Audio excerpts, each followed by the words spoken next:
అందరికీ వందనాలని ప్రభు అయిన యేసుక్రీస్తు నామములో దేవుని మహాకృపను బట్టి గత ఫ్రైడే నుండి ఈ ఫ్రైడే వరకు మనలందరినీ సజీవ లెక్కలో ఉంచి ఆయన పాస్ సన్నిధిలోనికి ఈ దినాన నడిపిన విధానాన్ని బట్టి దేవునికి ఎంతో వందనస్తులం. ఈ ఉదయమున మనల్ని ఆయన ప్రియ బిడ్డలం కాబట్టి ఆయన కృపతో మనల్ని తృప్తిపరచటానికి గాను అనుదిన ఉదయకాల వాక్య ధ్యానములు ధ్యానించుటకు గాను 4673 దినానికి నడిపిన దేవాది దేవునికి ఎంతో వందనస్తులము. మరి ఈ దినమున దేవుని మహిమ 44వ భాగం గాడ్స్ గ్లోరీ 44th పార్ట్ మనం వినబోతున్నాం. అందుకు గాను దైవజనులను ట్రాన్స్లేట్ చేయటానికి ప్రియులను జోయల్ అబ్రహం గారిని, రూఫస్ గారిని మన ముందుకు దేవుడు తీసుకొచ్చారు. ఈ దినమున ఈ రీతిగా అధ్యక్షత వహించడానికి నాకు సమయం ఇచ్చిన దైవజనులైన బర్నబాస్ గారికి వందనములు. నిర్విరామంగా ఇటు రీతిగా నడపటానికి దేవుడే కృప చూపుతూ మనల్ని ఇలా కొనసాగించున్నందున అందుకు భారము బాధ్యత వహించడానికి ప్రియులు బర్నబాస్ గారిని ఎన్నుకున్నందుకు మనతో దేవునికి కృతజ్ఞత చెల్లించబద్ధులమై ఉన్నాం. ఇప్పుడు మన ప్రియులు ఇజ్రాయెల్ గారు బెంగళూరు నుండి ఉన్నారు. వారు మరి ప్రారంభ ప్రార్థన చేయాలని మనం చేస్తున్నాం. ప్రార్థన చేద్దామన్న. ఓకే. సర్వకృపానిధివగు మా తండ్రి, సమస్త నిర్మాణకుడా, సమస్త పాలకుడా, సమస్త సృష్టిని సృజించినటువంటి మహాదేవుడా, మీ నామానికి స్తోత్రాలు. ఆకాశంలో పట్టుజాలినటువంటి మీరు, మా తండ్రి నేను అద్భుతకరుడైనటువంటి మీరు, మీ ప్రేమను, మీ కృపను, మీ దయను, మీ వాత్సల్యతను ఆజ్ఞాతిక్రమించి దోషభరితులంగా జీవిస్తున్న మాడల్లా మా ప్రభువునైనా మీరు చూపించిన విధానమును బట్టి, మీ ప్రేమను చూపించిన విధానమును బట్టి మీ నామాన్ని స్తుతిస్తున్నాం. బలమును గురించినటువంటి మాటలను గ్రహించమని సహాయం చేయమని, మీ కరుణాహస్తాలకు చెప్పుకుంటూ మీ దయ పాలించమని, మీ మంచితనమును బట్టి స్తుతిస్తూ మా ప్రభుని యేసుక్రీస్తు నామములో ప్రార్థించి వేడుకుంటున్నాం తండ్రి, ఆమేన్. ఆమేన్. చాలా వందనాలన్నా. ఇప్పుడు మనం మన ప్రియులు పసలపాల్ గారు వచ్చారానా? అంకుల్ వందనాలు అంకుల్. వందనాలు. మీకు ఇప్పుడు దేవుడు సమయం ఇస్తున్నాడు. మంచి పాట పల్లవి 2 చరణాలు, ఇంకా ప్రేరేపణ 3వ చరణం. ఓకే. అందరికీ వందనాలు. యేసుక్రీస్తు నామములో నా హృదయపూర్వక వందనాలు తెలియజేస్తున్నాను. నా ప్రాణమా నాలో నీవు ఎందుకు కృంగి ఉన్నావు? నా ప్రాణమా నాలో నీవు ఎందుకు కృంగి ఉన్నావు? యెహోవా యందే నమ్మిక నిరీక్షణ ఉంచుము నీవు. నా ప్రాణమా నాలో నీవు ఎందుకు కృంగి ఉన్నావు? యెహోవా యందే నమ్మిక నిరీక్షణ ఉంచుము నీవు. ఐశ్వర్యమే లేకున్నాను, సౌఖ్య జీవితమే కరువైనను, ప్రభు సేవలో ప్రాణములనే అర్పింపవలసి వచ్చినను. ఐశ్వర్యమే లేకున్నాను, సౌఖ్య జీవితమే కరువైనను ప్రభు సేవలో ప్రాణంబులనే అర్పింపవలసి వచ్చినను క్రీస్తునకై అంకితమై ఆనందించు ప్రభు రాకక కనిపెట్టు మన ప్రాణమా క్రీస్తునకే అంకితమై ఆనందించు ప్రభు రాకక కనిపెట్టు మన ప్రాణమా నా ప్రాణమా నాలో నీవు ఎందుకు కృంగియున్నావు యెహోవాయందే నమ్మిక నిరీక్షణ ఉంచుము నీవు నా ప్రాణమా నాలో నీవు ఎందుకు కృంగియున్నావు యెహోవాయందే నమ్మిక నిరీక్షణ ఉంచుము నీవు. చాలా వందనాలన్నా, చక్కగా పాడి దేవుని మయపరుచున్నందుకు. ఇప్పుడు వాక్య భాగానికి మనం వెళ్ళాలి కాబట్టి వాక్యం నాకు ముందు సహోదరుడు రాజారావు గారు, నంది రాజారావు గారు మన మధ్య ఉన్నారు. వారు ప్రార్థనలు నడిపిస్తారు. వాక్యము జోయల్ అబ్రహన్న అందిస్తుండగా మరి అనువాదం ట్రాన్స్లేషన్ కేజే రూఫస్ కుమార్ గారు చేయవలసి ఉంటుండగా వారి కొరకు సందేశం కొరకు ప్రార్థన చేయాలని మనం చూస్తాం. రాజారావు అన్న వందనాలు. మహిమ కలిగిన ప్రియ పరలోకపు తండ్రి, కరుణా సంపన్నుడమైన దేవ, మీకు స్తోత్రములు, కృతజ్ఞతలు, నమస్కారాలు. మా ప్రభువు, రక్షకుడు, ప్రాణ విమోచకుడైన యేసు క్రీస్తుల వారి సర్వశ్రేష్టమైన నామములో చెల్లిస్తూ ఉన్నా. మా జీవాన్ని పొడిగించి మమ్మల్ని సజీవుల లెక్కల్లో ఉంచి మరొక నూతన దినాన్ని అనుగ్రహించి 4673వ దినాన మార్నింగ్ కాన్ఫరెన్స్ లోకి ఈలాగున రావడానికి సహాయం ఇచ్చినందుకై మీకు స్తోత్రాలు. అన్నిటిలో మీరే మహిమ పొందమని, ముందున్న సమయాన్ని మాకు దీవెనకరంగా, మీకు మహిమకరంగా మార్చమని, మహిమ, ఘనత, ప్రభావాలు మీకే ఆరోపిస్తూ మా ప్రభువు, రక్షకుడు, ప్రాణ విమోచకుడు అయిన యేసు క్రీస్తుల వారి సర్వశ్రేష్టమైన నామంలో స్తుతించి ప్రార్థించి దీనులమై అడిగి ప్రతిమాది పొందుకొని వేడుకొనుచున్నాము తండ్రి, ఆమేన్. చాలా వందనాలన్నా. ఇప్పుడు ముఖ్యమైన సమయానికి వచ్చాం. అందరూ మీట్లో ఉండి దేవుని వాక్యాన్ని వినాలని అందుకొరకు దేవుడు నిర్ణయించిన దేవుని దాసులైన జోయల్ అబ్రహం గారు మాట్లాడబోచుండగా ట్రాన్స్లేషన్ రూపస్ కుమార్ అని చేయబోచుండగా ప్రార్థన పూర్వకంగా మనం విందాం. Over to Joel Abraham and Rufus Kumar అన్న. Thank you, Lord.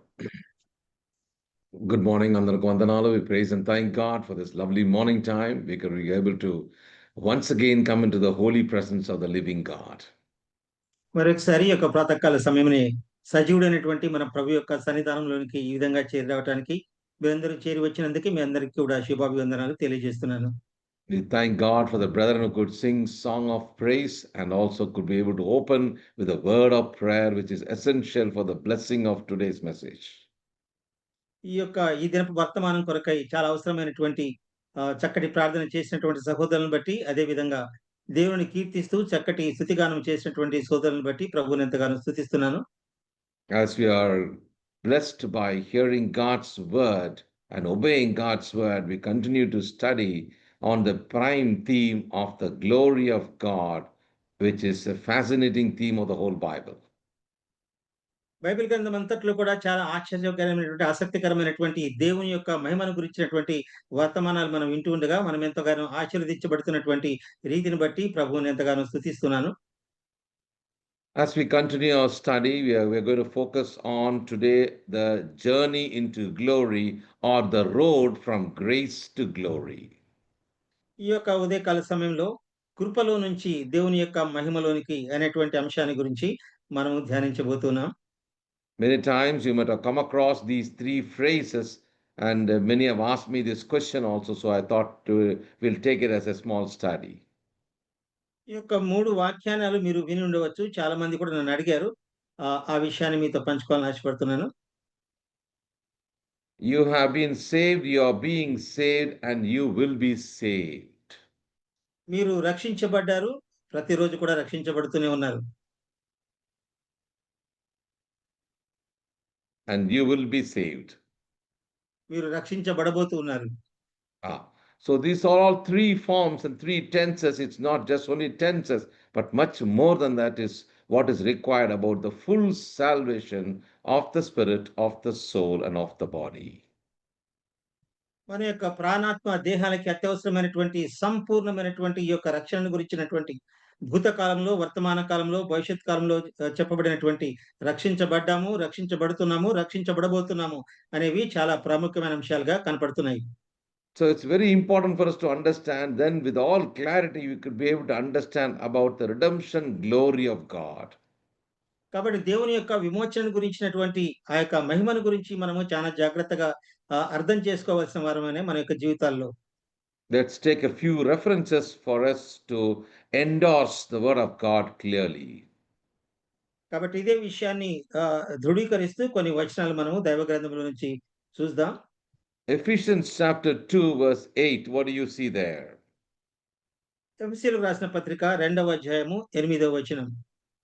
మీరు విశ్వాసము ద్వారా కృపచేతనే రక్షింపబడి ఉన్నారు. ఇది మీ వలన కలిగినది కాదు, దేవుని వరమే. అది క్రియల వలన కలిగినది కాదు కనుక ఎవడును అతిశయపడవీరులేదు. Yes. Now notice very carefully. This is given that is you are saved through faith. కాబట్టి జాగ్రత్తగా గమనించండి. మీరు విశ్వాసము ద్వారా రక్షించబడి ఉన్నారు. So this is exactly talking about something which has already happened. ఇది ముందుగానే జరిగినటువంటి వాటిని గురించి ఇది రాయబడినటువంటి మాట. So what is the context here? కానీ ఆ యొక్క సందర్భాన్ని ఒకసారి మనం గమనించినట్లయితే Notice carefully verse 1 and 2 makes it clear. 1, 2 కూడా మనకి చాలా స్పష్టత అది ఇస్తుంది మనకి. Verse 1 and 2 brother. Yeah.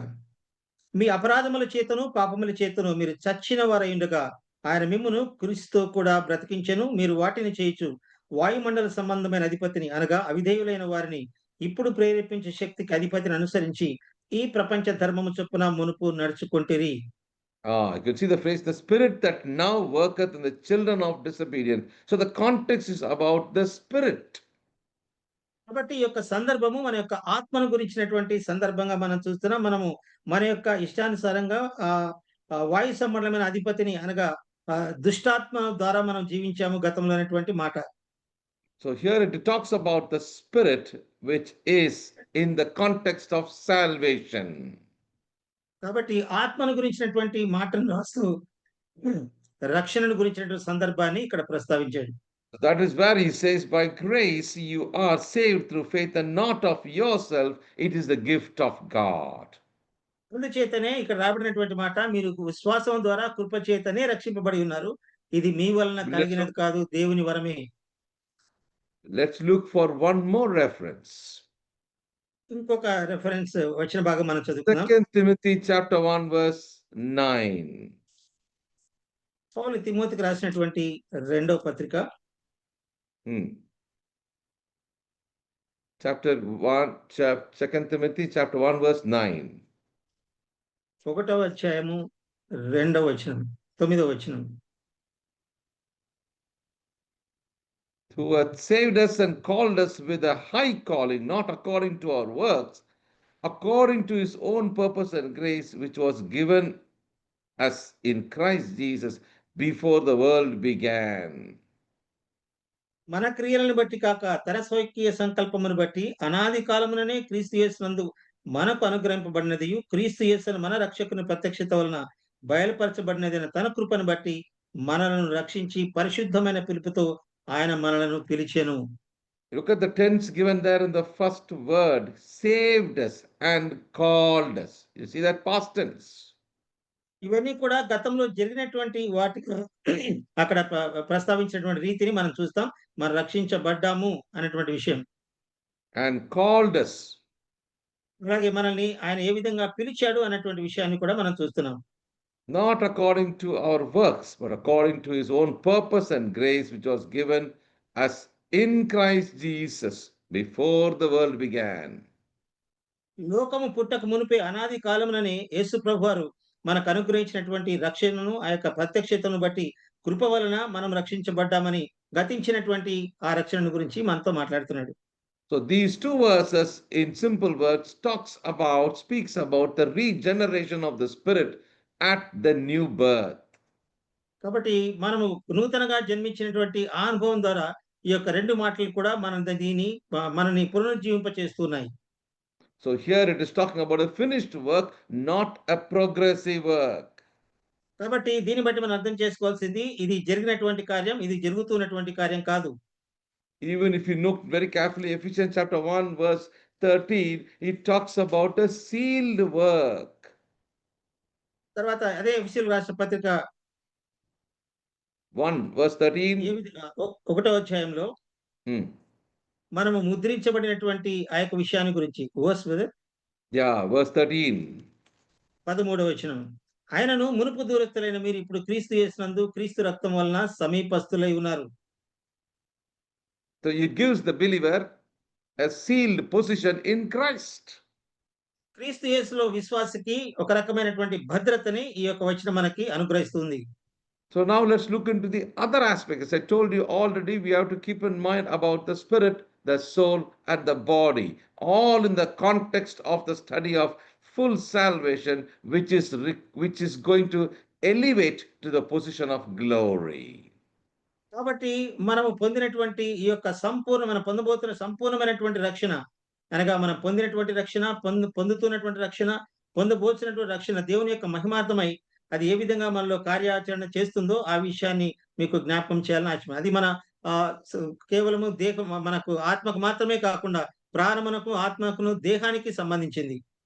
So when we study about salvation, we have to see this kind of context of these 3 elements which is required for us in the realm of our study as we turn one by one into the New Testament scriptures. కాబట్టి కొత్త నిబంధన గ్రంథంలోని సత్యాన్ని మనం ధ్యానిస్తూ వస్తున్నప్పుడు మనం చదివేటువంటి ఈ యొక్క వాక్య భాగాన్ని ఖచ్చితంగా ఈ యొక్క 3 అంశాలని మన యొక్క జ్ఞప్తిలో ఉంచుకొని ప్రాణము, ఆత్మ, దేహము వీటిని జ్ఞప్తిలో ఉంచుకొని మనం ధ్యానిద్దాం. Now notice carefully, now we are moving to another area. 1 Corinthians chapter 1 verse 18. Look at this verse now. కొరింథీయులకు రాసిన మొదటి పత్రిక Chapter 1 verse 18. 1వ అధ్యాయము 18వ వచనం. సిలువను గూర్చిన వార్త నశించుచున్న వారికి వెరితనము గాని రక్షింపబడుచున్న మనకు దేవుని శక్తి. So exact translation is telling that it is given in exact translation that for the message of the cross is foolishness to those who are perishing, but to us who are being saved, it is the power of God. కాబట్టి దాని యొక్క నిజమైనటువంటి అనువాదం ఏమని చెప్తుందంటే ఈ యొక్క సిలువను గురించినటువంటి ఆ యొక్క వార్త నశించే వారికి వెరితనంగా ఉంది, కానీ రక్షింపబడుతున్నటువంటి మనకి అది దేవుని యొక్క శక్తిగా ఉంది. So it is a process of being saved. Notice that now. కాబట్టి ఒకటి విషయాన్ని జ్ఞాపకం చేసుకుందాం, గుర్తుపెట్టుకోండి, మనము రక్షింపబడుతున్నాము. So this is in the context of the soul. కాబట్టి ఇది ఆత్మను గురించినటువంటి సందర్భాన్ని బట్టి రాయబడినటువంటి మాట. Philippians chapter 2 verse 12, notice very carefully, it talks about work out your own salvation with fear and trembling. ఫిలిప్పీయులకు రాసిన పత్రికలో మనం చూస్తే మీ యొక్క రక్షణను భయముతోను వణుకుతోను కొనసాగించుకునండి అన్నటువంటి మాట మనం చూస్తాం. So notice that in all these places, if you see very carefully, the tense used here, the tense is very carefully used, is indicating a continuous and ongoing process. కాబట్టి ప్రతిసారి ఈ యొక్క వచనాన్ని మనం గమనిస్తూ వస్తున్నప్పుడు ఆ కాలాన్ని బట్టి చూసినప్పుడు ఇది ప్రతి దినము కూడా జరిగేటువంటిదిగా మనకు కనపడుతుంది. వర్తమాన కాలానికి రాయబడినట్టుగా మనం చూస్తున్నాం. You remember I shown you a diagram before. What is inside the soul? నేను ఇంతకు మునుపు మీకు గుర్తుంటే ఒక చిత్రాన్ని మీకు చూపించాను. ఆత్మలో ఏమేమి ఉన్నాయో అది మీకు జ్ఞాపకం ఉంటే ఒకసారి జ్ఞాపకం తెచ్చుకుందాం. how do we know this process is working now? కాబట్టి ఏ విధంగా ఈ యొక్క కార్యము మనలో జరుగుతుంది అనేటువంటి విషయాన్ని ఆలోచించినప్పుడు What is inside the soul? మన యొక్క ఆత్మలో ఏమి ఉంది అనేటువంటి విషయాన్ని మనం చూస్తే Chapter 12 of the book of Romans, verse 2. రోమీయులకు రాసిన పత్రిక 12వ అధ్యాయము 2వ వచనం. Be not conformed to the world, but be ye transformed. Look at the process now. Transformation is taking place by the renewing of your mind, that ye may prove what is good and acceptable in the perfect will of God. 3 things are mentioned here. ఇక్కడ 3 విషయాలు రాయబడ్డాయి. రోమీయులకు రాసిన పత్రిక 12వ అధ్యాయం 2వ వచనంలో మీరు ఈ లోక మర్యాదను అనుసరింపక ఉత్తమమును, అనుకూలమును, సంపూర్ణమునైన దేవుని చిత్తమేదో పరీక్షించి తెలుసుకున్నట్లు మీ మనస్సు మారి నూతన మొగటం వలన రూపాంతరం పొందుడి అనగా మన దినదినము కూడా మనలో జరిగేటువంటి కార్యంగా దీన్ని మనం చూస్తున్నాం. So this is a process which is taking place. Notice carefully. కాబట్టి ఈ యొక్క కార్యం మనము ప్రతి దినము కూడా రూపాంతర అనుభవానికి మనల్ని తీసుకెళ్తుంది. This is a kind of progressive salvation, which is ongoing process for every believer. ప్రతి ఒక్క విశ్వాసికి కూడా రక్షింపబడినటువంటి విశ్వాసులందరికీ ఏ విధంగా అనుదినము కూడా మనం రక్షింపబడుతున్నాము అనేటువంటి సందర్భంలో ఈ యొక్క మాటలు రాయబడ్డాయి. Transformed by the renewing of your mind, number 1. మొట్టమొదటిది మీ మనస్సు మారి నూతన మొగట వల్ల రూపాంతరం చెందండి. And after that, from the mind, what happens now? It goes into the emotions. You may prove what is that good. కాబట్టి అది మనం అంతరంగిక మనస్సాక్షి ప్రకారం మనం చూస్తే భావోద్రేకాలు మనం చూస్తే మీరు ఉత్తమమును, అనుకూలమును, సంపూర్ణమునైన దేవుని చిత్తాన్ని గ్రహించండి. So from the mind, it moves to the emotion, it directs to the emotion, and now it finally, you can see the word given as the perfect will of God. It's being assured now. కాబట్టి ఇది ఖచ్చితంగా రాయబడినటువంటి మాట మనం చూస్తే మొట్టమొదటిగా ఇది మనస్సులో నుంచి రాస్తూ దాని తర్వాత మన యొక్క భావోద్రేకాలను ఉద్దేశిస్తూ మీరు సంపూర్ణమునైన దేవుని చిత్తం ఏదో పరీక్షించి తెలుసుకొని దినదినము కూడా రూపాంతరం చెందండి. So the first part is talking about be not conformed to the world, but then we should also keep in mind we should be conformed to the image of Christ. కాబట్టి మనం చాలా జాగ్రత్తగా జ్ఞాపకం చేసుకోవాల్సిన విషయం ఏంటంటే మీరు ఈ లోక మర్యాదను అనుసరించొద్దు, కానీ దేవుని యొక్క మహిమను గురించి దేవుని యొక్క చిత్తాన్ని గ్రహించడంలో మీరు నిమగ్నమైండండి అనేటువంటి స్పష్టంగా రాయబడింది. Because if you see in Romans chapter 8 verse 28, he's talking about all things work together, and then he's talking about how we have to be conformed to the image of Christ. కాబట్టి మనం చూస్తే రోమీయులకు రాసిన పత్రిక 8వ అధ్యాయం 28వ వచనంలో దేవుని ప్రేమించే వారికి ఏ విధంగా అన్ని కూడా సమకూడి జరుగుతాయో అది రాస్తూ మనం ఏ విధంగా ఆయన యొక్క సారూప్యంలోనికి ఉండటానికి పిలువబడ్డామనేటువంటి మాట 29వ వచనంలో రాయబడి ఉంది. It talks about predestination, then it says about justified, and then we are glorified. 30వ వచనం మనం చూసినప్పుడు ఆయన ఎవరిని ముందుగా నిర్ణయించానో వారిని పిలిచాడు, ఎవరిని పిలిచారో వారిని నీతిమంతులుగా చేశాడు, ఎవరిని నీతిమంతులుగా తీర్చినో వారిని మహిమపరచెను అనేటువంటి మాట మనం చూస్తున్నాం. So notice carefully, soul salvation is progressive. In spirit salvation, it is a complete work, finished work. But in soul salvation, it is progressive because the mind is being renewed, the emotion is being trained, and therefore the perfect will of God takes place. కాబట్టి మన జీవితంలో మనం పొందుకున్నటువంటి రక్షణ అది ముందుగానే జరిగిపోయింది, కానీ మనము పొందబోతున్నటువంటి సంపూర్ణమైనటువంటి రక్షణ అది దినము కూడా మన యొక్క జీవితాల్లో జరుగుతుందనే విషయాన్ని మనం జ్ఞాపకంలో ఉంచుకుందాం. But then we'll go to the next area of our study. మన యొక్క ఈ యొక్క ధ్యానంలో మరి యొక్క అంశానికి మనం వెళ్దాం. Chapter 5 of book of Romans. రోమీయులకు రాసిన పత్రిక 5వ అధ్యాయం verse 9 and 10. 9-10 వచనాలు. కాబట్టి ఆయన రక్తం వలన ఇప్పుడు నీతిమంతులుగా తీర్చబడి మరింత నిశ్చయముగా ఆయన ద్వారా ఉగ్రత నుండి రక్షింపబడుదుము.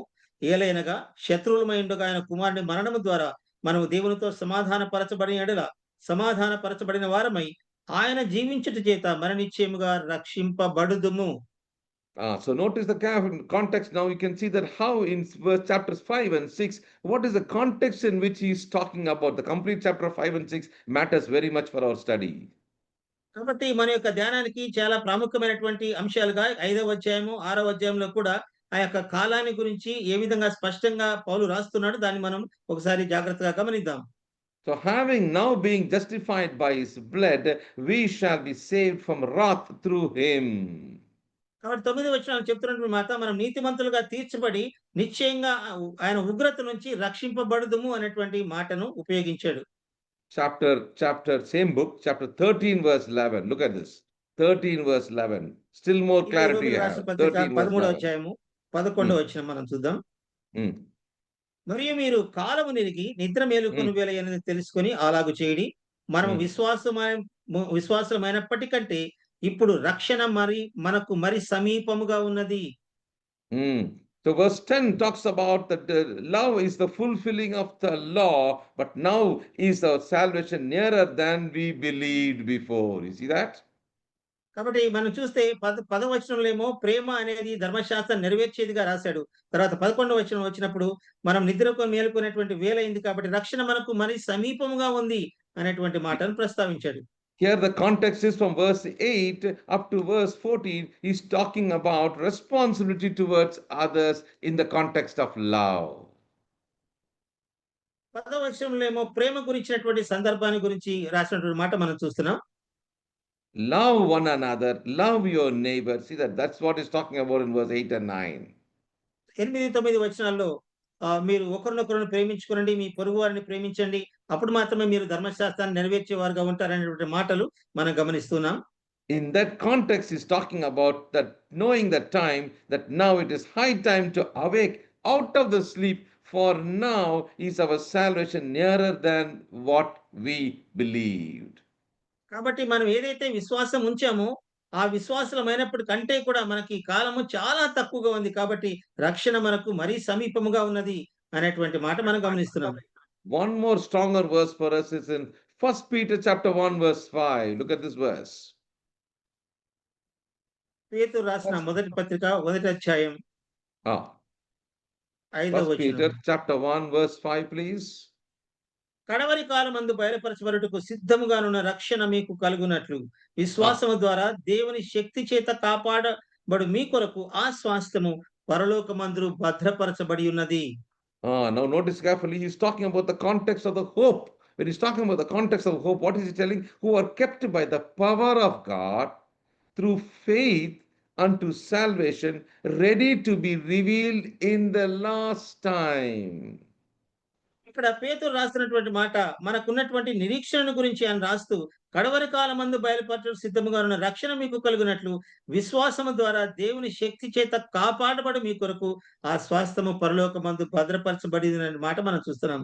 So here it is talking in the context of the future tense, indicating that something not yet completed but certainly will do. కాబట్టి పేతురు రాసినటువంటి ఈ సందర్భాన్ని ఒకసారి మనం గమనిస్తే అది ఇంకా మన యొక్క జీవితాల్లో జరగలేదు కానీ ఖచ్చితంగా జరుగుతుంది అనేటువంటి మాటను ధృవీకరిస్తూ రాసినటువంటి మాటను మనం ఇక్కడ గమనిస్తున్నాం. So here the context is in the context of body refers to glorification, that is the redemption of the body. Chapter 8 verse 23, last session also we saw that. Romans 8. మనము గత వారంలో కూడా మనం చదివాము 8వ అధ్యాయంలో మనం చూసిన విధంగా మన యొక్క విమోచన ఆయన భద్రపరిచాడు అనేటువంటి విషయాన్ని మనల్ని ఆయన మహిమపరచబడబోతున్నాడు మనం ముద్రించబడ్డామనే విషయాలు మనం గమనించాం. And also last time we looked into 1 Corinthians 15. It was about in Christ's return, what will happen? The body will be changed.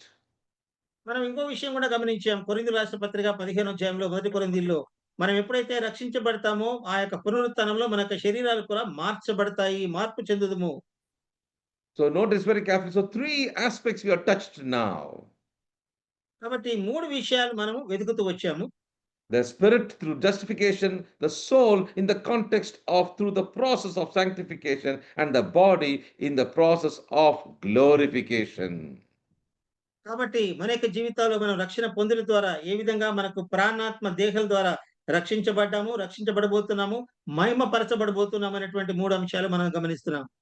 So the first tense talks about salvation at the spirit. మొట్టమొదటిగా మనకు ఆత్మలో ఏ విధంగా రక్షించబడ్డామో ఆ యొక్క విషయాన్ని మనం చూచాం. The Greek word used is zozo, which means to deliver and make whole and make it complete. అదే Greek పదములో జోజో అయోగో అనేటువంటి మాట ఉపయోగించారు. అనగా సమస్తమైనటువంటి ఆ యొక్క బంధకముల నుంచి మనల్ని విడుదల చేసి మనల్ని విమోచించారు అనేటువంటి మాటగా అది రాయబడి ఉంది.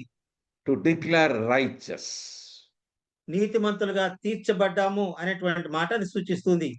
And the second part was all salvation of the soul, which is in the context of sanctification.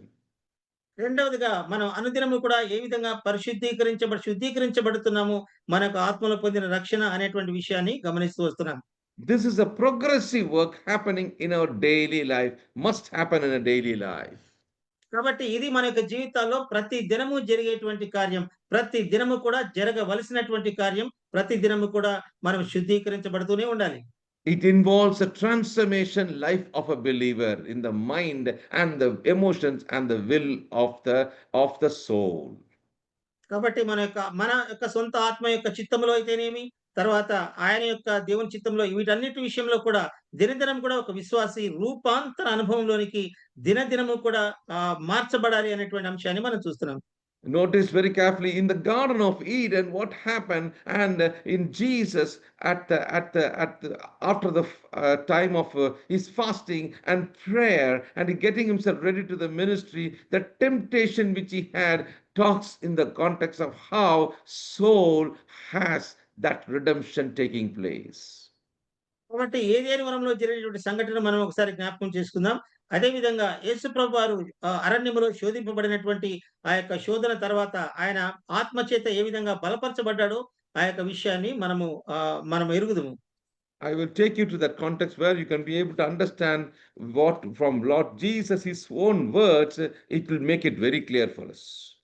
కాబట్టి యేసు ప్రభువారు ఆయన పలికినటువంటి మాటను మనం ఒకసారి జ్ఞాపకం చేసుకున్నట్లయితే, దాన్ని చదివినట్లయితే అది మనం ఇంకా కొంచెం మనకి బాగా అర్థమవుతుంది. Matthew's Gospel chapter 4, please. మత్తయి సువార్త 14వ అధ్యాయం. In chapter 4, what do we see? That verse 3, when the tempter came to him and said, "If thou be the Son of God, command these stones to be made bread." మత్తయి సువార్త 4వ అధ్యాయం 3rd verse. 3వ వచనం. ఆ శోధకుడు ఆయన దగ్గరకు వచ్చి, నీవు దేవుని కుమారుడు అయితే ఈ రాళ్ళు రొట్టెలగినట్టు ఆజ్ఞాపించుమనెను. అందుకైన మనుషుడు రొట్టె వలన మాత్రమే కాదు గాని దేవుని నోటి నుండి వచ్చు ప్రతి మాట వలన జీవించునని వ్రాయబడి ఉన్నదనెను. Now notice carefully the key in this temptation, in this context, we have to keep in mind, which is repeated again and again, that is almost 3 times.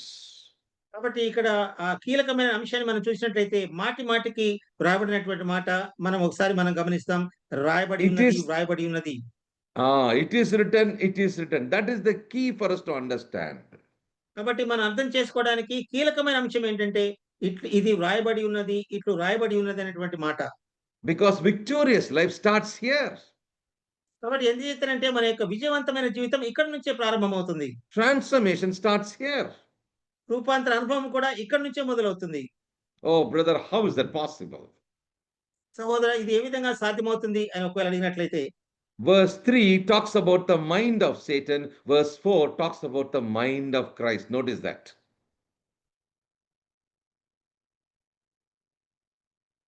Okay, as we continue our study, concentrating on Matthew's Gospel, chapter 4, in the context of the temptation in the wilderness with Jesus when he was in human form.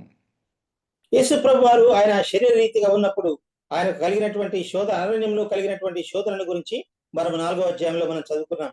Look at the mind of Satan. సాతాను యొక్క మనసును గురించి ఒకసారి మనం చూద్దాం. The word which is coming from the mind of Satan. ఏదైతే మాట సాతాను యొక్క మనసులో నుంచి వస్తుందో దాన్ని మనం చూసినప్పుడు, but look at the mind of Christ in verse 4. కానీ 4వ వచనంలో యేసు ప్రభువారి యొక్క మనసులో మనం చూసినట్లయితే, Jesus answered, what did he said? And said, it is written. యేసు ప్రభువారు పలికినటువంటి మాట, ఇది ఇట్లు రాయబడి ఉన్నది. What is important here? ఇక్కడ ప్రాముఖ్యమైనటువంటి విషయం ఏంటి అని మనం ఆలోచించినప్పుడు, the word which is coming from Satan, he doesn't accept it. He is directing that to the truth which is found in Deuteronomy, because he is talking about this particular thing in the context what is given in the Old Testament in the book of Deuteronomy. కాబట్టి యేసు ప్రభువారు సాతాను చెప్పినటువంటి మాటను అంగీకరించలేదు, కానీ ఏదైతే లేఖనంలో ద్వితీయోపదేశ కాండంలో రాబడిందో ఆ యొక్క వచనాన్ని ఆయన యేసు ప్రభువారు దానికి ఆ యొక్క వాక్యంతో సమాధానం చెప్పినట్టుగా మనం చూస్తాం. My dear believers, it's a very important truth for us to understand. కాబట్టి ఇది మనం అర్థం చేసుకోవాల్సిన ప్రాముఖ్యమైనటువంటి సత్యం ప్రియులారా. Transformation and victory takes place. Step number 1 is we have to note very carefully that what information should be directed to the truth. కాబట్టి మనకు ఏదైతే సమాచారం మన దగ్గర ఉందో దాన్ని మనం సత్యంలోనికి అనువదించి మనం విజయవంతమైనటువంటి ఆ యొక్క క్రైస్తవ జీవితాన్ని మనం జీవించవలసిన భద్రమైన. And so all our information which we receive from the world, from the media, from the TV, from all what we see today, I always tell the youngsters, don't accept the information. Information should be directed to the truth. కాబట్టి నేను ఎప్పుడు కూడా యవనస్తులకు కూడా చెప్తున్నటువంటి ఒక మాట ఏంటంటే, మనం ఏదైతే వాక్యంలో చదువుతున్నామో, ఏదైతే టీవీలలో ఆ యొక్క మాధ్యమాల్లో మనం వింటున్నామో, వాటన్నిటినీ కేవలం చూడటం కాదు కానీ వాటిని ధృవీకరించుకొని సత్యాన్ని మనము అనుసరించవలసినటువంటి వారమై ఉన్నాం. See what Jesus did here. ఇక్కడ యేసుప్రభువు ఏం చేశారో ఒకసారి మనం చూడండి. 3 times it's mentioned in the Bible. 3 సార్లు మన బైబిల్ గ్రంథంలో యేసుప్రభువు ఇక్కడ మాట మనం చూస్తాం. It is written, that means he's directing to the truth, and then he talks about the truth. ఆయన రాయబడినటువంటి ఆ యొక్క వాక్య భాగాల్ని ఆ యొక్క సత్యంలోనికి మరల్చి ప్రభువు మాట్లాడుతున్నట్టుగా మనం చూస్తున్నాం. When I was traveling in India, I just was waiting for my friend was waiting for me in the railway station, and we got down from the train. నేను భారతదేశంలో ప్రయాణం చేస్తున్నప్పుడు నా కోసమే నా యొక్క మిత్రుడు రైల్వే స్టేషన్ నా కోసం వేచి ఉన్నాడు. I came down, and then we were talking and we were coming out. We saw a lot of beggars sitting on the way. మేమిద్దరం కలిసి దిగిన తర్వాత మాట్లాడుకుంటూ బయటకు వచ్చినప్పుడు చాలా మంది భిక్షకులు అక్కడ కనపడ్డారు మాకు. I immediately felt sorry, and then I thought immediately my hand went to the pocket so that I can give some money, some alms to the poor. ఆ యొక్క దృశ్యాన్ని చూడగానే వెంటనే నా యొక్క పాకెట్ లో చేయి పెట్టి నేను వారికి కొంచెం డబ్బు ఇద్దామనేటువంటి ప్రయత్నం నేను చేశాను. Oh, my friend looked at my hand, he held my hand and said, "Don't do that, they are trading." వెంటనే నా యొక్క మిత్రుడు నన్ను వారించి వెంటనే చెప్పాడు, నువ్వు ఎవరికి డబ్బులు ఇవ్వద్దు, వారు కేవలం వ్యాపారం చేస్తున్నారు అనేటువంటి మాట ఆయన నాకు చెప్పాడు. I forgot about it and I left that place, and then we went for our lunch. నేను ఆ యొక్క విషయాన్ని అక్కడే మర్చిపోయిన తర్వాత మేము మధ్యాహ్నం భోజనానికి కోసం మేము వెళ్ళాం. Now notice carefully what made me put my hand into the pocket and what made me say no. ఒకసారి గమనించండి, ఏ విధమైనటువంటి ఆలోచన నా యొక్క జోబులోనికి చేయి పెట్టడానికి నన్ను అనుమతించింది, ఏ విధంగా నేను వారికి నో అని చెప్పగలిగాను. The information that was from the emotion which says that no, you should give alms. Now when I trusted my friend who speaks the truth set me free and said no. నా యొక్క భావోద్రేకం అయితే నేను వెంటనే నా యొక్క జేబులో చేతులు పెట్టి నేను డబ్బు ఇవ్వాలనుకున్నాను. కానీ ఎప్పుడైతే నా స్నేహితులు చెప్పినటువంటి సత్యాన్ని నేను గ్రహించానో వెంటనే నేను ఆ పని చేయదలుచుకోలేదు. My dear believers in Christ, this is where the failure takes place in the believer's life. కాబట్టి ఈ విధంగానే విశ్వాసుల జీవితాల్లో చాలా సార్లు ఓటమి పాలయ్యేటువంటి సందర్భాలు మనం చూస్తున్నాం. That is why Jesus is making it very clear the fundamental doctrinal truth for victory is found in this context. కాబట్టి యేసుప్రభువు వారు చెప్పినటువంటి ఈ యొక్క సందర్భాన్ని బట్టి ఒక క్రైస్తవ జీవితం ఏ విధంగా విజయవంతమైన క్రైస్తవ జీవితం జీవించమో దానికి పునాదిగా ఈ యొక్క వాక్యాలు కనబడుతున్నాయి. And all the fundamentals for the ministry is expected here. If this would have been failed, his ministry wouldn't have been processed at all. కాబట్టి ప్రాథమికమైనటువంటి మన పరిచర్యకు సంబంధించినటువంటి పునాదులన్నీ కూడా ఇక్కడే ఉన్నాయి. కాబట్టి ఇది మనం ఎప్పుడైతే విస్మరిస్తామో మన యొక్క పరిచర్య అంతా కూడా అది పాడైపోయేదిగా మనకు కనబడుతుంది. I trusted my friend because he speak the truth, and the truth gave me the information. Now see what happened to my information. My information was directed to the truth, which made transformation in my mind. My hand went out of the pocket, and I walked off. కాబట్టి నా యొక్క స్నేహితులు చెప్పినటువంటి మాట అది సత్యమైంది కనుక ఎప్పుడైతే నేను ఆ మాటను విన్నానో వెంటనే దాన్ని సత్యంలోనికి పెట్టి వెంటనే నా జేబులో నుంచి చేతులు బయటకు తీసేశాను. There are several aspects, if you read very carefully in the Old Testament, fascinating passages which talks about this kind of transformation which God is expecting from the mighty men of God. కాబట్టి దేవుని యొక్క విశ్వాస సంబంధమైనటువంటి వీరుల యొక్క జీవితాల్లో నుంచి ఏ విధంగా దేవుడు మనలో నుంచి ఆ యొక్క రూపాంతర అనుభవాన్ని కోరుకుంటున్నాడు పాత నిబంధన గ్రంథంలో చాలా విషయాలు రాయబడ్డాయి. same chapter, Matthew's Gospel, chapter 4, verse 4, and then verse 8. Again, you see that again the devil taketh him to an exceeding height. You see that verse 5 is telling, verse 8 is telling. Then when we come to verse 9 and 10, we find something interesting. మనం 4వ వచనంలో 5వ వచనంలో 8వ వచనంలో యేసు ప్రభువారు పలికినటువంటి 3 సార్లు పలికినటువంటి వ్రాయబడి ఉన్నది అనే మాట మనం చూస్తాం. కానీ 12వ వచనానికి వచ్చినప్పుడు ఒక ఆసక్తికరమైనటువంటి మాట మనం చూస్తాం. And then you see that verse 10. 10వ వచనం. యేసు వానితో సాతానా పొమ్ము, ప్రభువైన దేవునికి మొక్కి ఆయనను మాత్రం సేవింపవలను అని వ్రాయబడి ఉన్నదనెను.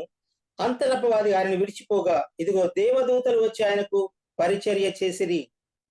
Then the devil left him. When the devil left him? When? అంతట అపవాది ఆయనను విడిచిపోయాడు. ఎప్పుడు అపవాది యేసు ప్రభువారిని విడిచి వెళ్ళాడు? Notice very carefully, it is only the victory comes when there is truth, and the truth should set you free, and the truth that brought that revelation to God, and when he was in the form of man on the earth, where he is teaching us how we could be able to be victorious and transformed in our life.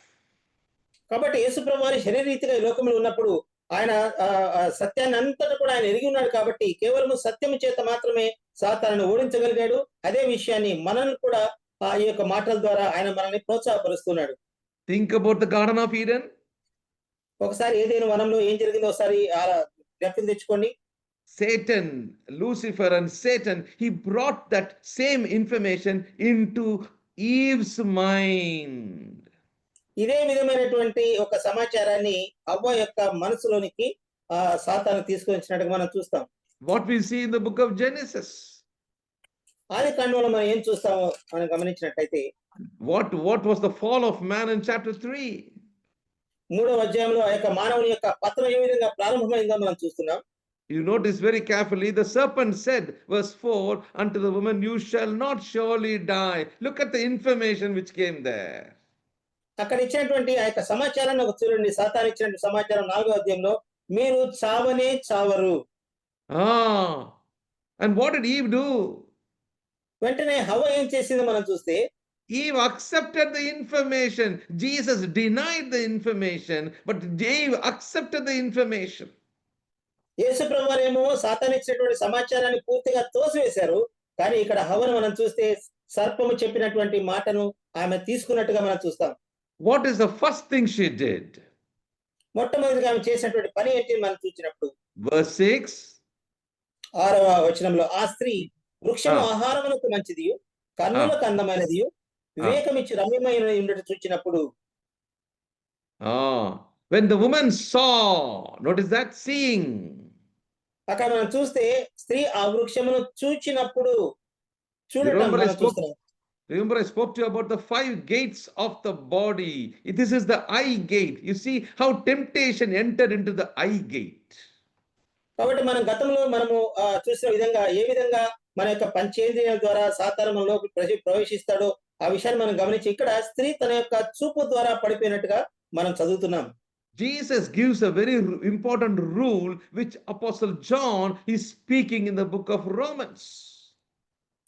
అపోస్తలుడు రోమీ పత్రికలో ఏ విధంగా యేసు ప్రభువారు వాటిని గురించి రాశారో ఆ విషయాన్ని ప్రస్తావించారు. Look at the order here. Order failed, but Jesus is making the order correct now. ఇక్కడ మనం చూస్తే క్రమము తప్పిపోయింది కానీ అక్కడ దేవుడు చక్కటి క్రమాన్ని ఇచ్చాడు. Here saw means he's talking about the emotions. ఇక్కడ మనం చూసినప్పుడు చూచింది అనేటువంటి మాట మనం ఉపయోగించినప్పుడు ఆ యొక్క భావోద్రేకాలకు గురైపోయింది. But what was in the case of Jesus? కానీ యేసు ప్రభు యొక్క విషయంలో మనం చూసినప్పుడు he heard the message. ఆయన చెప్పినటువంటి మాట విన్నాడు. He didn't accept the information. ఆ చెప్పినటువంటి సమాచారాన్ని ఏమాత్రం కూడా నమ్మలేదు. He said, it is written. He is directing the information to the truth which became transformation in his life. కాబట్టి యేసు ప్రభువారు ఏదైతే ఆయన విన్నాడో దానిని సత్యం వైపుకు మరల్చి ఏ విధంగా రూపాంతరంలోకి మారవచ్చో చక్కగా మనకు వివరిస్తున్నాడు. So the order number 1 is mind, then the emotion, and then comes the will of God. Romans chapter 12 verse 2 we read now. ఇంతకుముందు మనం చదివినటువంటి రీతిగా ఏ విధంగా అయితే మన యొక్క శరీరము, మన యొక్క ప్రాణము, మన యొక్క ఆత్మ ద్వారా ఆయన యొక్క సంపూర్ణతలోనికి లేదా రూపాంతర అనుభవంలోనికి వెళ్ళగలుగుతామో అది యేసు ప్రభు వారు చేసి చూపించారు. Why was the failure here in chapter 3 of Genesis? కానీ ఇదే ఆదికాండం 3వ అధ్యాయంలో ఎందుకు అక్కడ ఓటమి పాలయ్యారు?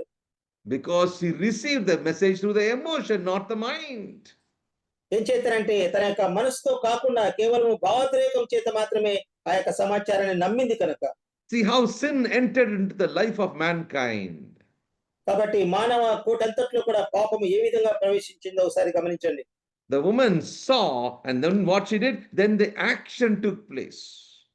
ఎప్పుడైతే ఆ యొక్క స్త్రీ వాటిని చూచిందో తర్వాత తను చేయవలసినటువంటి పని చేసింది. Oh, then verse 7 says, eyes of them both were opened. 7వ వచనం మనం చూస్తే అప్పుడు వారిద్దరి కన్నులు తెరవబడెను. Oh, that is why Apostle Paul in the book of Ephesians, what was his prayer? Notice what was his prayer? అందువల్లే అపోస్తలుడైన పౌలు ఎఫెసీయులకు రాసిన పత్రికలో రాస్తూ తాను చేసినటువంటి ప్రార్థన ఏంటి అని మనం చూస్తే Chapter 1 verse 18, let the eyes of your understanding be enlightened. మీ యొక్క మనోనేత్రాలు వెలిగింపబడాలి అని ప్రార్థన చేస్తున్నట్టుగా మనం పౌలు చేసిన ప్రార్థనని ఎఫెసీయులకు రాసిన పత్రికలో చూస్తున్నాం. He's talking about the eyes of your understanding is referring not just to the eyes, it's inner eye which talks about the spirit. That is why chapter 2 talks about the redemption of the spirit, the salvation of the spirit, which is true and which is not progressive, it is perfect.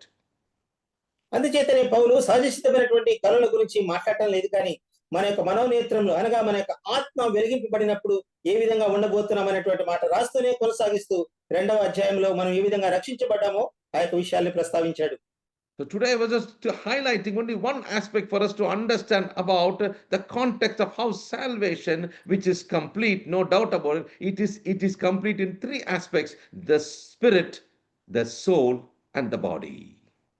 కాబట్టి ఉదయకాల సమయంలో నేను తలుచుకున్న విషయాలు చూస్తే మనం రక్షించబడ్డాము, అందులో ఎలాంటి అనుమానం లేదు. కానీ ఈ యొక్క రక్షణ మన యొక్క ప్రాణమునకు, ఆత్మకు, దేహమునకు ఈ మూడింటికి ఏ విధంగా భూత వర్తమాన భవిష్యత్ కాలాల్లో అది ఉంటుందో వాటిని గురించి వివరించాలని కోరుతున్నాను.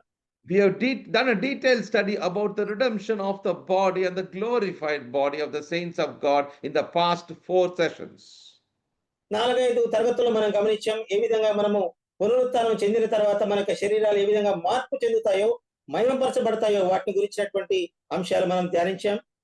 Now you'll be understanding, in another few minutes you'll understand why I went to this context to understand and to explain today's topic.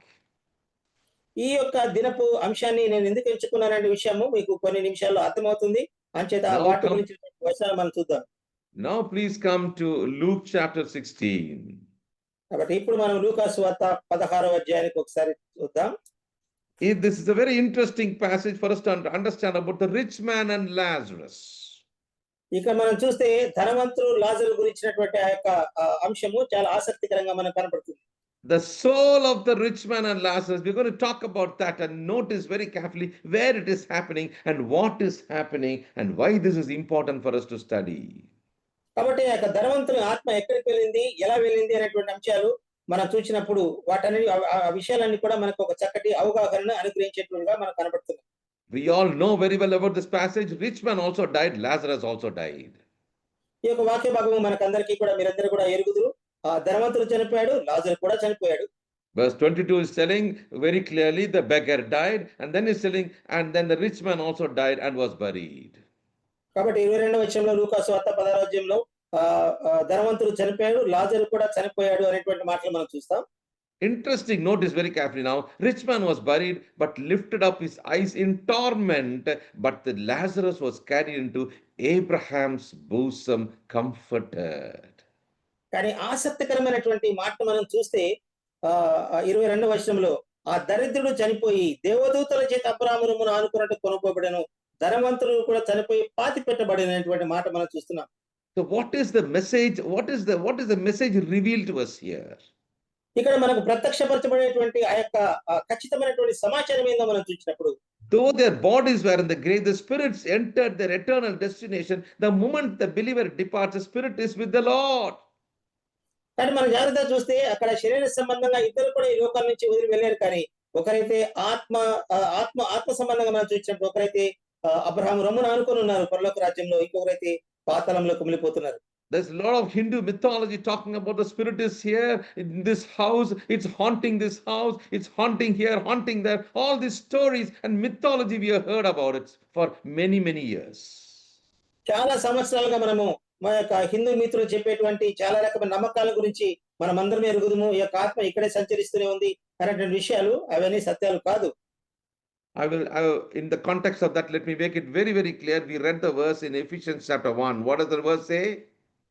కాబట్టి అదే సందర్భాన్ని గురించి ఎఫ్ఎసీ రాష్ట్ర పత్రిక ఏం చెప్తుందో ఒకసారి మనం చూసినప్పుడు Chapter 1, it talks about that same verse which you read, chapter 1, verse 14. 14వ వచనం, ఎఫ్ఎసీ రాష్ట్ర పత్రిక 1వ అధ్యాయం 14వ వచనం, దేవుని మహిమకు కీర్తి కలుగుటకై ఆయన సంపాదించుకున్న ప్రజలకు విమోచనము కలుగు నిమిత్తము ఈ ఆత్మ మన స్వాస్థ్యమునకు సంచకరువుగా ఉన్నాడు. After the sealing takes place, notice very carefully where it is, what is happening now. The purchased possession goes back into glory. That means what? The purchased possession is handed over to the shepherd of my soul, the owner and the master designer of my soul. కాబట్టి ఇక్కడ మనం చదివినటువంటి వాక్య భాగంలో మనం చూసినప్పుడు మనం ఎప్పుడైతే క్రీస్తు యేసునందు విశ్వాసం ఉంచడం ద్వారా ఆత్మ చేత ముద్రించబడ్డాము, అదే సమయంలో మనము మన యొక్క ఆత్మ సంబంధంగా మనం నిర్మించినటువంటి నిర్మాణకుల చేతుల్లోనికి మనము అప్పగింపబడ్డాము అనేటువంటి మాట మనం ఇక్కడ చూస్తున్నాం.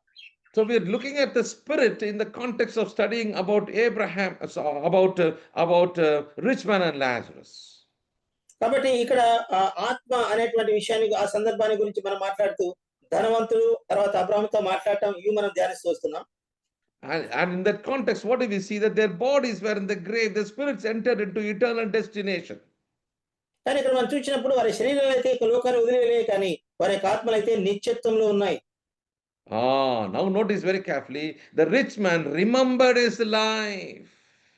ఇక మనం చూస్తే తన యొక్క జీవితంలో ఆ యొక్క ధనవంతుడు చనిపోయిన తర్వాత అప్పుడు ఒకటి జ్ఞాపకం చేసుకుంటున్నాడు. From where he can remember? ఎక్కడి నుంచి జ్ఞాపకం చేసుకున్నాడు? That means from the soul, memory is taking place. So తన ఆత్మ ద్వారా ఆ యొక్క జ్ఞాపక శక్తి కూడా అక్కడ వచ్చినట్టుగా మనం చూడగలం. So in the place of torment, can they think? Can they remember?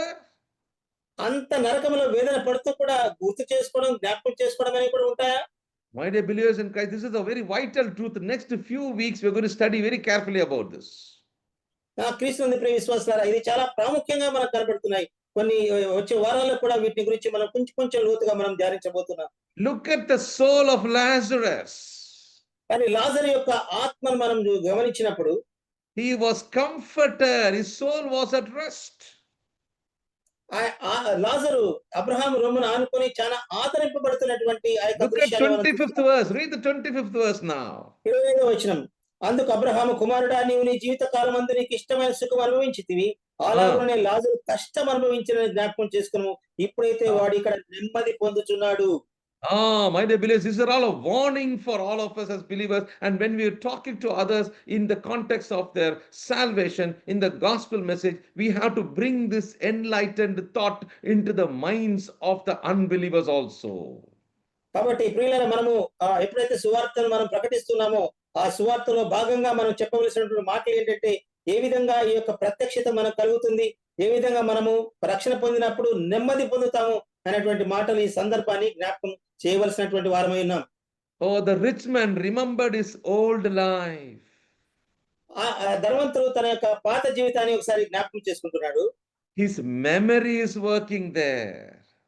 ఆ నరకంలో కూడా ఆ యొక్క ధనవంతుని యొక్క జ్ఞాపక శక్తి పనిచేస్తూనే ఉంది. So it all comes from the soul. That is the black box. Once the flight is crashed, we are searching for the black box. In the same way, the black box of a believer is nothing but the soul of a believer. కాబట్టి ఒకటి మనం జ్ఞాపకం ఉంచుకుందాం, ఏ విధంగా అయితే ఒక air craft crash జరుగుతున్నప్పుడు మనం black box కోసం వెతుకుతామో, అదే విధంగా మనలో కూడా ఒక బ్లాక్ బాక్స్ అనేది ఉంది. అదే మన యొక్క ఆత్మ, అది నిరంతరము నిత్యత్వంలో ఉంది. కాబట్టి దానిలో నుంచి ఆ యొక్క జ్ఞాపక శక్తి ధనవంతునికి వచ్చినట్టుగా మనం చూస్తున్నాం. What all things he's talking in verse 24? 24వ వచనంలో ఏ విషయాలు ఆయన మాట్లాడుతున్నాడు ధనవంతుడు మనం చూస్తే, తండ్రి అయిన అబ్రహామా, నా యందు కనికరపడి తన వ్రేలికొనను నీళ్లలో ఉంచి నా నాలుకను చల్లార్చుటకు లాజరును పంపుము, నేను అగ్నిజ్వాలలో యాతన పడుతున్నానని కేకలు వేసెను. He's talking about the tip of his finger in water, cool my tongue, I am tormented in this. So he's talking about feelings, he's talking about his memory, he's talking about his reasoning, he's talking about his intellect. అక్కడ మనం జాగ్రత్తగా గమనిస్తే ఆయన ఆ మాట చెప్తున్నప్పుడు ఒక వేలి కొన నీళ్ళలో ముంచిన ఆ యొక్క నాలుకకు అందించమని చెప్తున్నప్పుడు తనకున్నటువంటి అనుభూతులు, తనకున్నటువంటి భావోద్రేకాలు, తనకున్నటువంటి సమస్తాన్ని కూడా అక్కడ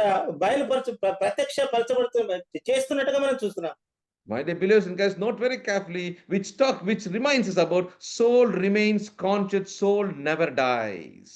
కాబట్టి దీని ద్వారా మనకు అర్థమయ్యేటువంటి ప్రాముఖ్యమైనటువంటి విషయం, మన ఆత్మ ఎన్నటికీ కూడా చనిపోదు.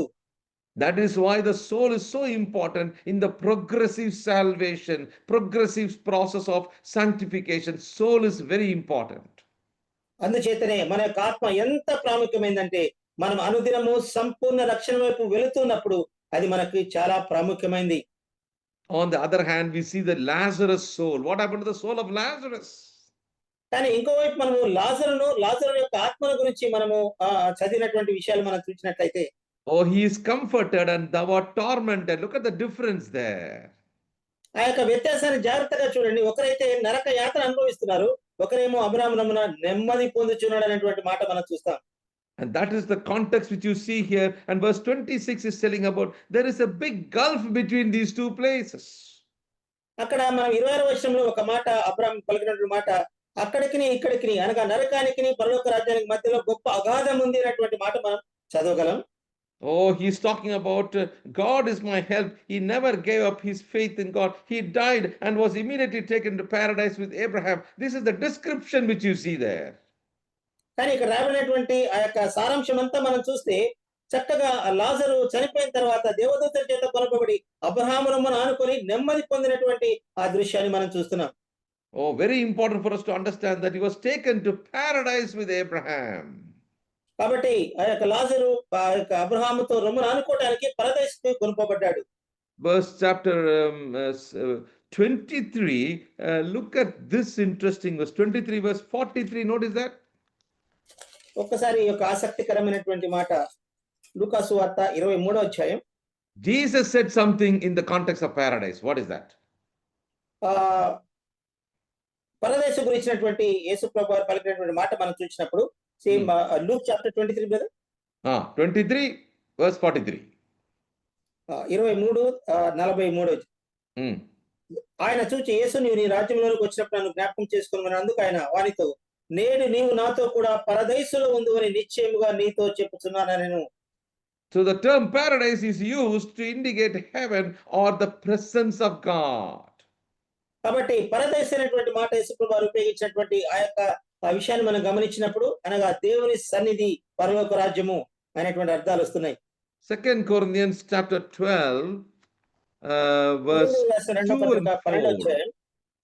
Verse 2 and 4, look at that verse. 2:4 కలిపి ఉన్నాయి. 2 నుంచి చదువుకుందాం. కొరింథీయులకు రాసిన పత్రిక 12వ అధ్యాయం.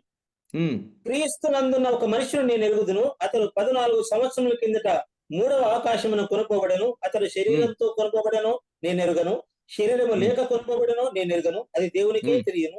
అట్టి మనుషుడు నేను ఎరుగుదును, అతడు పరదేశమునకు కొనుక్కోబడి వచింప శక్యము కాని మాటలు వినెను, ఆ మాటలు మనుషుడు పలకకూడదు, అతడు శరీరముతో కొనుక్కోబడను, శరీరము లేక కొనుక్కోబడను నేను ఎరుగను, అది దేవునికే తెలియను. So notice very carefully, we need to understand the context of this and the term used as what is paradise. కాబట్టి ఈ యొక్క విషయాన్ని మనం జాగ్రత్తగా అర్థం చేసుకోవడానికి ప్రయత్నిద్దాం. ఆ పరదైసు అనేటువంటి ఆ యొక్క ఏ సందర్భంలో రాయబడింది, అది ఏంటి అనే విషయాలు. So the scripture indicates 3 beautiful descriptions about heaven.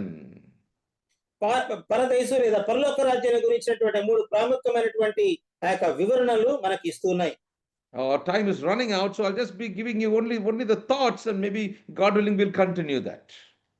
సమయము అయిపోతుంది కాబట్టి నేను ఆ యొక్క అవుట్లైన్స్ మాత్రమే చెప్పుకుంటూ వెళ్తాను. The scripture indicates that the first heaven is the atmosphere. ఇక మనం చూస్తే మొదటి ఆకాశము అనేది Atmosphere, the atmosphere. ఓకే, మొట్టమొదటి ఆకాశం అనేది మన చుట్టూ ఉన్నటువంటి వాతావరణానికి సూచనగా కనబడుతుంది. You can just note the references. We're going to study it little later. Hosea 2:18 and Daniel 7:13. It talks about the atmosphere, that is the environment. హోషేయ గ్రంథం 2వ అధ్యాయం 18వ వచనంలో మనం చూసినప్పుడు మనం అవి కూడా మనం ధ్యానించబోతున్నాం. అనగా మొదటి ఆకాశం అన్నప్పుడు మన చుట్టూ ఉన్నటువంటి వాతావరణానికి అది సాదృశ్యంగా కనబడుతుంది. Second heaven is talking about the starry sky. అనగా రెండవ ఆకాశం అనేది ఆకాశ నక్షత్రాలను కలిగి ఉన్నటువంటి ఆ యొక్క ఆకాశాన్ని సూచిస్తుంది. That refers to Genesis chapter 1. అది మనం చూసినప్పుడు ఆదికాండం మొదటి అధ్యాయంలో మనం చూస్తాం. Third heaven is called the heaven, that is the paradise. కాబట్టి మూడవ ఆకాశము అని వ్రాయబడిన ఆ మాట అదే పరదేశు లేదా పరలోక రాజ్యము. What we read here and what we read in 23:43 of the book of Luke. ఇక్కడ మనం చదివినటువంటి ఆ యొక్క సందర్భం అదే విధంగా లూకా సువార్త 23వ అధ్యాయంలో వచ్చిన మాటలు కూడా అవే. Revelation chapter 2 verse 7, he talks a little bit about it. ప్రకటన గ్రంథం 2వ అధ్యాయంలో ఇంకొంచెం వాటిని గురించినటువంటి మాటలు మనం చూస్తాం. Chapter 2 verse 7. 7వ వచనం మనం చూస్తే, ఇదిగో ఆయన మేఘారూఢుడై వచ్చుచున్నాడు, ప్రతి నేత్రము ఆయన చూచును, ఆయనను పొడిచిన వారిని చూచెదరు, భూజనులందరూ ఆయన చూచి రొమ్ము కొట్టుకొందురు. అవును, ఆమేన్. So in that overcometh will I eat the tree of life, which is in the midst of the paradise of God. మనం చూస్తే ఆయన పరదేశంలో నుంచి మాట్లాడుతున్న మాటల గురించి ఆయన మేఘారూఢుడై వచ్చుచున్నాడు అనే మాట మనం చూస్తున్నాం. Which is the abode of God, the living place of God, the sanctity of God, and the home of all the departed believers. అనగా విమోచింపబడినటువంటి విశ్వాస ఏ విధంగా ఆయన యొక్క రొమ్మును ఆనుకుంటాడో, ఆయన యొక్క సమక్షంలో ఉంటాడో, ఆ మాటల గురించినటువంటి సందర్భాన్ని మనం ఇక్కడ చూస్తున్నాం. And its location exactly is not been given, and that's not very clear for us, but we all definitely believe the Bible and believe what the Bible preaches and teaches. కాబట్టి ఒక పరలోక రాజ్యం పరదేశం అనేది ఎక్కడ ఉందో అంత స్పష్టంగా రాబడినప్పటికీ మనం విశ్వాసంగా ఖచ్చితంగా దాన్ని నమ్ముతున్నాం. అదే విధంగా ఆ యొక్క వచనాలు కూడా మనం వాటి దృఢీకరిస్తున్నాయి. Before we close, we'll read one more verse. 2 Corinthians 5 verse 8 says, we are confident, willing rather to be absent from the body, to be present with the Lord. కాబట్టి వీటిని మనము ధృవీకరిస్తూ దానికి సంబంధించిన మాట మనం చూసినప్పుడు కొరింథీయులకు రాసిన 2వ పత్రిక 5వ అధ్యాయం 7వ వచనంలో, ఈ దేహములో నివసించిన కాలము ప్రభువునకు దూరంగా ఉన్నామని ఎరిగి ఉండి ఎల్లప్పుడూ ధైర్యము గల వారమై ఉన్నాము. ఇట్లు ధైర్యము కలిగి ఈ దేహమును విడిచిపెట్టి ప్రభువుని వద్ద నివసించుటకు ఇష్టపడుచున్నాము. Oh, my dear believers and guys, we're going to close now. Let us keep one thing in mind. We just looked into the context of salvation in its context, understanding the spirit, the soul, and the body. కాబట్టి క్రీస్తునందు నా ప్రియ విశ్వాసులారా, మనము రక్షణ గురించినటువంటి మాటలు మనం గమనిస్తున్నప్పుడు మనం పొందబోయేటువంటి రక్షణ, మనం పొందినటువంటి రక్షణ, మనం పొందుతున్నటువంటి రక్షణను మన యొక్క ఆత్మకు, దేహమునకు, ప్రాణమునకు వీటిని మనం గుర్తులో ఉంచుకొని మనం ధ్యానిస్తున్నాం. And God willing, next time we're going to see about the resurrected saints and the translated saints. What's the difference? తర్వాత వచ్చే వారం దేవుని చిత్తమైతే మనము పునరుత్థానం చెందినటువంటి విశ్వాసులు, అదే విధంగా మహిమపరచబడబోయేటువంటి లేదా పునరుజ్జీవింపబడేటువంటి విశ్వాసం గురించినటువంటి ఆ యొక్క అంశాన్ని గురించి మనం ధ్యానించబోతున్నాం. May we live a life which is pleasing to God, the perfect will of God, that is the sanctified life. The embodiment of sanctified life is a victorious life, not a defeated life. కాబట్టి మనం ఎప్పుడైతే దేవుని యొక్క సంపూర్ణమైన చిత్తాన్ని గ్రహించి దినదినము కూడా మనం రూపాంతరపరిచేటటువంటి ఆ యొక్క అనుభవంలో ఉంటామో అప్పుడు మాత్రమే ఆయన సంతోషపెట్టే వారంగా ఉంటాం. మనము విజయవంతమైనటువంటి క్రైస్తవ జీవితాన్ని జీవించగలుగుతాం. Thank you for your patient listening, and Vandanalu, and God bless you all. మీరు ఎంత ఓపిక మీరు విన్నందుకు మీకు అందరికీ కూడా నా యొక్క హృదయపూర్వకమైనటువంటి వందనాలు తెలియజేస్తున్నాను. చాలా వందనాలు. మీరు కూడా ఓపికగా ఎంతో చక్కగా వివరించారు, అనువదించారు. అందుకు వందనాలు. చాలా సంతోషం. ఇది మన దేవుని మహాకృపను బట్టి 4673వ దినాన చక్కని వర్తమానం దైవజనులు జోయల్ అబ్రహం గారు చక్కగా అనువాదం చేసిన రూపస్వామి గారికి వందనాలు తెలియజేస్తున్నాం. మరి ఇక్కడ మనం 3 సంగతులు చూసాం. Past, present, future. రక్షించబడ్డాము, రక్షించబడుతున్నాము, రక్షించబడబోతున్నాము అనే సంగతుల మీద చక్కని వివరణలు మనకిచ్చారు. ఎఫెసీ పత్రిక నుండి, తిమోతి పత్రిక నుండి, ఆ పత్రికల నుండి. మరి మన విశ్వాసం ద్వారా రక్షించబడ్డాం. అది మన వల్ల కలిగినది కాదని, అది మన క్రియలను బట్టి కాకుండా ఆయన పరిశుద్ధమైన పిలుపుతో కూడిన ఇదిగా మనం పిలుచుకున్నాడని, అదే క్రీస్తునందు విశ్వాసం నుంచి వాగ్దానం చేయబడిన ఆత్మ చేత ముద్రించబడినామని, ప్రాణము, ఆత్మ, దేహం, సోల్, బాడీ అండ్ స్పిరిట్, ఈ సంగతుల విషయంలో చక్కగా మనకు వివరించారు. దేవుని పిల్లలైన మనము రక్షించబడ్డాం, రక్షించబడుచున్నాము, రక్షించబడదము అనే సంగతులు కూడా మరి చాలా ఉదాహరణలు కూడా ఇచ్చారు. ఆది కాండములో ఆదామవ్వలు శోధనకు గురైనప్పుడు ఆమె చూచింది, కావాలనుకుంది, చేసింది, నేను చేయలేకపోయింది. అయితే యేసు ప్రభు కూడా అదే రకమైన శోధన వచ్చింది. యేసు ప్రభు అక్కడ సత్యం వలని సాతాన్ని జయించినట్టు మనం విన్నాం. కాబట్టి మన జీవితంలో సత్యమును ఎరిగి, if you shall know the truth shall set you free అనే మాట మనం చూస్తూ ఉంటాం. మనం ఎప్పుడైతే సత్యాన్ని గుర్తిస్తామో సత్యం మనం స్వతంత్రులుగా చేస్తుంది. కాబట్టి సాతానికి మనం చోటు ఇవ్వకుండా మనము చక్కగా జీవించగలుగుతాం. మరి రిచ్ మ్యాన్ అండ్ లాజరస్ విషయం కూడా చక్కగా చెప్పారు. లాజరస్ ఎన్ని కష్టాలు వచ్చినా కానీ సత్యాన్ని అనుసరించాడు కాబట్టి చివరి అంతిమ స్థితి ఎత్తబడినప్పుడు ఎలాగూ మరి సుఖాన్ని అనుభవించాడు. మరి రిచ్ మ్యాన్ అయితే వాడి బాధలు మరి తలంచుకుంటూ అక్కడ దుఃఖంలో, పాతాళంలో ఉన్నట్టుగా మనం చూస్తున్నాం. కాబట్టి మనమందరం కూడా యేసు ప్రభు నమ్ముకున్నాం, సత్యంలో జీవించి మరి మనం ఎదురు వచ్చే శోధనల్ని ప్రభు అయిన యేసుక్రీస్తు ద్వారా జయించి దేవుణ్ణి మహిమపరచుదాం. దేవుడి మాటలు దీవించి మనకు అనుగ్రహించినందుకు దేవునికి ఎంతో వందనస్తులు. వాక్యం అందించిన జోయల్ అబ్రహాం గారికి చక్కగా అనువాదం చేసి మనకి తెలుగులో చక్కగా వివరించిన మరి దైవజనులు మరి దేవుని బిడ్డ మరి కేజే రూఫాస్ స్వామి గారికి వందనాలు తెలియజేస్తున్నాం. చేరి వచ్చిన ప్రతి వారికి కూడా వందనాలు. ఈ అవకాశం బ్రదర్ తిమోతి ఎస్ఎల్ గుడిపాడు ప్రార్థన చేయాలని మనం చూస్తాం. దయగలిగిన తండ్రి, ప్రేమ కలిగిన ప్రభువా, మీకు వందనాలు, స్తోత్రాలు చెల్లిస్తున్నా. ఈ కాలంలోనే శ్రేష్టమైన సన్నిధి భాగ్యాన్ని కలిగి ఉండడానికి మా ప్రియులు, మీ దాసులు ధనవసాన్ని ప్రేరేపించి, ప్రోత్సహించి, పురుకొల్పించి ఏర్పాటు చేసిన ఈ ఘనమైన పరిచర్యను బట్టి మీకు కృతజ్ఞతలు చెల్లిస్తున్నాను తండ్రి. పరిచర్యలో ఇంతవరకు మీరే మాకు తోడుగా ఉన్నందుకు కృతజ్ఞతలైనా తండ్రి. పరిచర్యలో ప్రారంభ ప్రార్థన, పాట ద్వారాను శ్రేష్టమైన వాక్య సందేశాల ద్వారా మాకు మాట్లాడినట్టు మా జీవితాలను సరిచేసుకోవడానికి రాబోతూ ఉన్నారు కనుక ఈ భూమి మీద ఉన్న మా జీవితాలు మీ మహిమార్థము నాయన మీ రాష్ట్ర కొరకై సిద్ధపాటు కలిగి ఉండడానికి తండ్రి ఉదాహరణలుగా మేము ఎన్నో లేఖనాల ద్వారా మిమ్మల్ని జ్ఞాపకం చేస్తుంటండి.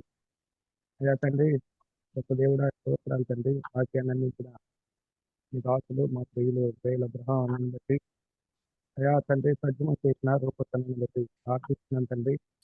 బిడ్డలను బలపరచండి, దీవించండి. చేస్తున్న పరిచర్యలను పనులను మీరు ఆశీర్వదించమని ప్రార్థన చేస్తున్నాను తండ్రి. కూడా మీరు జ్ఞాపకం చేస్తుంది అయ్యా. మీ సన్నిధిలో నాయన బలపరిచి మీ మహిమ కొరకై సిద్ధపరిచి మీ నామమునకు ఘనత కలిగించడమని మీ తండ్రి చిత్తమైతే మరొక దినం దాసుల ద్వారా ఈ శ్రేష్టమైన సంగతులను మేము వినడానికి మీ కృపను చూపించమని, ఈ దినమంతయు మీ ప్రసన్నత మా మీద ఉంటుందని యేసు క్రీస్తు వారి శ్రేష్టమైన నామంలోనే స్తోత్రములు చెల్లించి ప్రార్థన చేసి అడిగి వేడుకుంటున్నాం తండ్రి. ఆమేన్. చాలా వందనాలు. ప్రార్థన చేసిన ఇజ్రాయల్ అని గారికి, తర్వాత పాట పాడిన అసలు పాల్ గారికి, మరి మెసేజ్ కొరకు ప్రార్థించిన రాజారావు గారికి, చక్కని సందేశం అందించిన జోయల్ అబ్రహాం గారికి, ట్రాన్స్లేట్ చేసిన కేజే రూఫస్ గారికి, మరి చివరిగా ప్రార్థించిన తిమోతి గారికి వందనాలు తెలియజేస్తూ సమయాన్ని మరి బర్నబాస్ గారికి అప్పగిస్తున్నాను. చివరి మాటలు చెప్పి ముగిస్తాను.